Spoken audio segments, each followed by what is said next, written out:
보면 6장부터 요 18장까지 여기가 중심부입니다. 물론 다 중요하지만 예수님이 이 땅에 재림하시기 전에 이 땅에 일어날 여러 가지 환난, 우리가 그거를 대환난 그러거든요. 근데 우리는 그것이 환난이 아니고 예수님이 오실 재림의 징조들이에요. 재림의 징조가 6장, 7장에서는 인재함으로, 7장, 8장에서는 나팔재앙으로, 그리고 쭉 넘어가요. 쭉 넘어가가지고 17장에 가면 그 마지막으로 대접제 같은 거라고 그랬죠.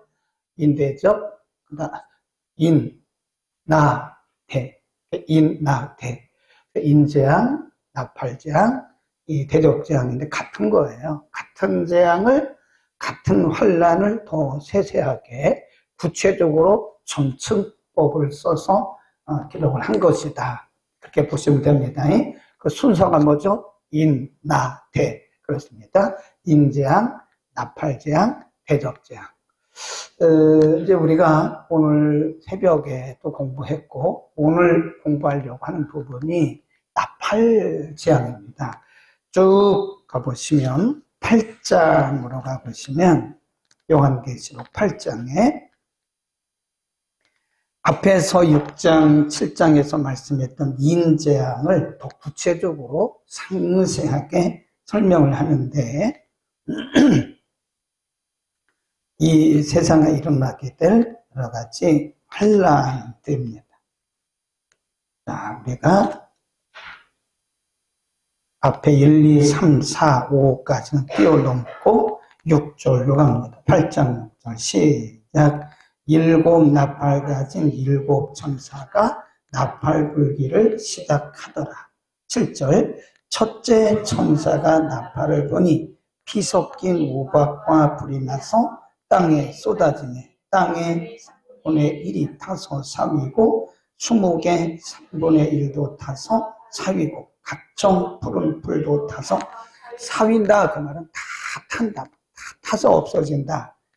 8절 둘째 천사가 나팔을 부니 불붙은 큰 산과 같은 것이 바다에 던지음에 바다의 3분의 1이 피가 되고 바다 가운데 생명 가진 피조물들의 3분의 1이 죽고 배들의 3분의 1이 깨어진다. 이거는 이제 우리가 인재앙에서 본 것처럼 사망입니다. 사망. 전 세계적으로 사람들이 죽어가는 여러 가지 일들로 죽어가요. 그 다음에 하나 뛰어넘고요. 12절로 갑니다. 12절 시작. 넷째 천사가 나팔을 부니 해 3분의 1과 달 3분의 1과 별들의 3분의 1이 침을 받아 그 3분의 1이 어두워지니 낮 3분의 1은 비춤이 없고 밤도 그러하더라. 이걸 뭐라고 하냐면 자연재해.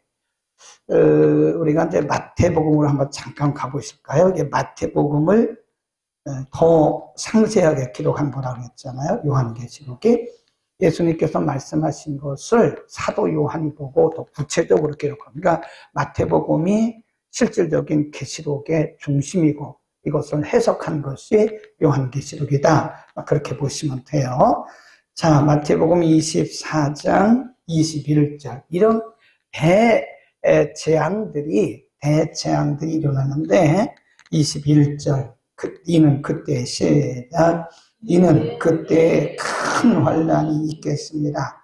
창세로부터 지금까지 이런 환난이 없었고 후에도 없으리라. 전무후무한 환난, 대자연적으로 지금 우리가 일부를 경험하고 있어요. 일부를. 지금 사도 요한을 통해서 예고하신 마지막 때의 대환란 중에 일부를 우리가 지금 경험하고 있는 거예요. 이 지구의 수면의 온도가 1도만 올라가도요 엄청납니다. 지금 전 세계적으로 얼마나 날씨가 뜨거워졌는지 몰라요. 저 빙하기들이 점점 녹아가지고요. 이제 뭐 보통 심한 게 아닙니다. 홍수가 나고 중국 같은 나라는 홍수가 나가지고 대단해요. 인도 같은 나라는 뜨거워서 사람이 다 죽어요. 다 죽어. 50도, 60도 막 올라갑니다. 피할 길이 없는. 지금은 우리가 에어컨이라도 있고 그러지만 이제 환란이 좀 심해지면요, 이런 전기 같은 거를 쓸 수가 없어요. 그냥 죽어. 인간의 사람들의 3분의 1이 막 죽어가는 거예요. 그런 일들이 있다. 그래서 우리가 그거를 전무후무한 환란이라고 해서 대환란이라는 말을 써요. 그런데 그 바로 뒷절에 가보면 하나님께서 믿는 자들을 위해서 그 환란을 감하십니다. 22절. 22절 시작. 그 날들을 감하지 아니할 것이면 모든 육체가 구원을 얻지 못할 것이나 그러나 택하신 자들을 위하여 그 날들을 뭐 하신다고요? 감하신다. 그 환란의 날들을 감하신다. 그 말은 예를 들어서 긴 날들을 감하신다. 그런 뜻도 있지만 그런 뜻보다는 하나님의 택한 백성들에게 있어서는 그 날들을 감당할 수 있게 하신다. 감당할 수 있게. 그래서 예수 믿는 사람들도요, 환란을 통과해야 돼요. 반드시 통과해야 됩니다. 네. 이건 우리는 이걸 뭐라 그러냐면 환란 통과설 그렇습니다. 반드시 우리 믿는 사람들 통과해야 됩니다. 네. 그 날들을 감하신다 그랬고요. 오늘 저녁에는 제가 굉장히 중요한 부분을 다시 요한계시록 8장으로 가서 아까 뛰어넘었던 부분 있잖아요. 그 부분을 잘 보셔야 돼요. 요한계시록은요, 정통적인 해석을 안 하면 큰일 납니다. 제가 첫째 시간에 말씀드렸잖아요. 요한계시록은 물론 모든 성경이 그래요. 모든 성경이 항상 객관성이 있어요. 객관성. 네. 성경은 대부분의 사람들이 풀어가는 대로 풀어가야 돼요. 특별한 소리 하는 사람은 그건 사사로운 해석이에요. 무용합니다. 특별히 요한계시록 같은 경우는 이게 객관성이 있어야 되고, 그러니까 대부분의 사람들이 인정을 해야 돼요. 아, 나는 기도하다가 희한한 걸 봤다. 이건 틀림없이 잘못된, 성경은 사사로이 풀지 말라 그래요. 그래서 배워야 되는 거예요. 두 번째가 뭐냐면 정통성, 역사성. 제가 그랬잖아요. 그래서 신학교 다니는 사람들은요, 학교 다닐 때 다른 사람의 설교를 500권 이상 읽어야 돼요. 우리 신학교 다닐 때요, 다른 목사님들의 설교를 교단과 교파와 이런 학교를 다 교회를 떠나가지고 다른 목사님들의 설교를 수백 권씩 읽는 숙제. 그 설교집을 읽고 써서 내는 거예요. 어떤 분은 나는 하나님이 내게 주신 감동만 가지고 한다고 다른 분의 설교를 절대 안 돼. 이거는 정말 잘못될 가능성이 큰 사람이에요. 배울 때는 다 읽어야 돼요. 그래서 신학생들은 다른 거는 다 못해도 책을 많이 사잖아요. 목사님들이 책이 많은 이유 중에 하나가 못 먹고 못 읽고 그래도요, 책을 사서 봤어요, 우리가. 네. 그래서 다른 분들은 여기를 어떻게 해석하는가를 잘 보아야 돼요. 주석도 많이 봐야 됩니다. 네. 어떤 분들은 주석도 일절 안 봐요. 네. 성경 딱 한 번 봐요. 그건 굉장한 실력이죠. 그런데 위험합니다. 우리가 어느 정도 우리의 성경 지식이 일어나고 성경 해석의 실력이 쌓아질 때까지는 주석을 많이 봐야 돼요. 많이. 다른 사람들의 설교도 들어야 되고 읽어야 돼요. 그게 뭐냐면 정통성. 성경 해석의 정통성이 매우 중요한 겁니다. 여러분이 어디 가서 다른 사람들이 이상한 말 하는 거 듣지 마세요. 위험한 거예요. 보통 보편성 있는 해석을 하는 게 그게 맞아요. 네, 보편적 해석. 우리가 정통성, 그 다음에 세 번째가 신학적으로 맞아야 돼요. 신학적. 그래서 신학을 잘 공부해야 된다고 그랬어요. 그래서 이 신학이라고 하는 것은 정통적 신학, 복음적 신학을 하지 않으면 이게 성경 알토당 여기 중요한 부분 하나를 우리가 지금 하고 넘어가려고 그래. 자, 8장 10절로 갑니다. 첫째, 둘째, 셋째, 넷째 나팔은 우리가 다 자연적인 재앙, 이 땅에 일어날 자연을 통한 대환란이라고 보면 되는데 10절, 11절은 조금 해석을 달리 해야 됩니다. 10절 시작. 천사가 나팔을 보니 횃불같이 타는 큰 별이 하늘에서 떨어져 강물의 3분의 1이 타서 물샘에 떨어지니 이 별 이름은 쑥이라. 물들의 3분의 1이 쑥이 되매 그 물들이 쑥에 되므로 인하여 많은 사람이 죽더라. 예, 잘 보셔야 돼요. 하늘에서 큰 별이 떨어지는데 그 별이 떨어져서 강들의 3분의 1이 오염이 돼요.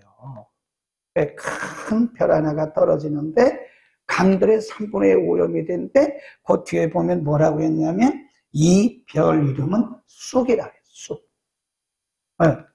이 강들의 이 쑥으로 인해서 하늘에서 떨어진 별이 쑥이라고 그랬고 그 쑥으로 인해서 사람의 3분의 1이 죽는다. 해석을 잘해야 됩니다. 이거는 하늘에서 떨어진 별이 뭐래요? 쑥이 된다는 거예요. 이게 타락한 지도자를 얘기합니다. 타락한 지도자. 하나님의 말씀을 잘못 해석하고 가르치는 타락한 지도자. 그러니까 이거를 이제 나중에 적그리스도라고 볼 수 있어요. 아니면 적그리스도가 오기 전에 이제 큰 별, 우리 같은 사람은 큰 별이 아니죠. 작은 별이죠. 네. 큰 별, 많은 사람들에게 알려진 사람, 그런 거예요. 많은 사람들이 인정하고, 많은 사람들이 은혜 받고, 많은 사람들이 따라가고, 많은 사람들이 박수치고, 많은 사람들이 그 사람으로 인해서 아우성을 합니다. 환호를 질러요. 근데 그 사람의 입에서 나오는 그 가르침이 뭐가 되는 거예요? 쑥물이 돼요. 쑥물. 그래서 사람의 많은 영혼들의 3분의 1이 그 쑥물을 마시고 고통에 죽는 거예요. 이게 뭐냐? 자, 다시 마태복음 24장으로 갑니다. 이런 부분들은 우리가 참 해석을 해야 돼요. 마태복음 24장 4절 5절 마태복음 4장 24장 4절 5절 시작. 예수께서 대답하여 가라사대 너희가 사람의 미혹을 받지 않도록 미혹 이게 쑥이에요. 쑥. 미혹을 받지 않도록 주의하라. 많은 사람이 내 이름으로 와서 이르되 나는 그리스도로 하여 많은 사람을 뭐 한대요? 미혹한다. 뭘로 미혹할까요? 비진리, 거짓 사상, 잘못된 사상, 이런 사상을 가지고 많은 사람들이 예수님의 이름을 빙자하고 선지자를 가장하고 이렇게. 귀신도 자기를 천사같이 가장한다 그랬잖아요. 그럼 24장 23, 24 시작. 때 사람이 너희에게 말하되 보라 그리스도가 여기 있다 혹 저기 있다 하여도 믿지 말라. 거짓 그리스도들과 거짓 선지자들이 일어나 그 표적과 기사를 보이어 할 수만 있으면 택하신 자들도 미혹하게 할 것이다. 거기 보면 택하신 자들까지도 미혹한다. 그리스도가 여기 있다 저기 있다. 이게 다 미혹의 영들이거든요. 이 거짓 영들이 여기 보면 거짓 그리스도, 거짓 선지자, 이게 그 떨어진 별이에요. 별. 하늘에서 떨어진 별. 그게 거짓 선생, 거짓 그리스도.